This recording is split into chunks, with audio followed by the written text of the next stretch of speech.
साडा वीर चेयरमैन साईमान हाँ जी ये कुछ बोलेगा तो तुसी सुनो माशाल्लाह बोलो जी। अस्सलाम वालेकुम दोस्तों, की हाल चाल है? ठीक हो जनाब? दुआ करने सारे दोस्त भरा ठीक होंगे जनाब।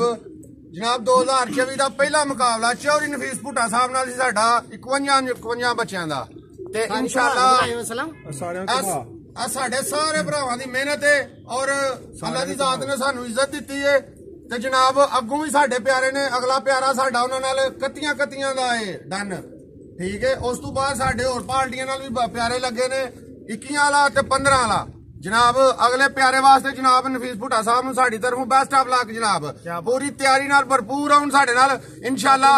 मौसम अच्छा रहा ते मजा अच्छा होएगा। इस तो अज दी मूद अज दी जित जनाब चौधरी मूद गुजर दे नाम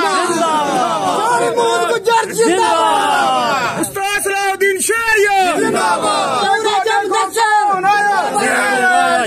देखो देखो कौन आया उस्ताद तेरे जान निसार उस्ताद सलाउद्दीन शहरियार हरमोर ग्रुप बहुरा जमदसर।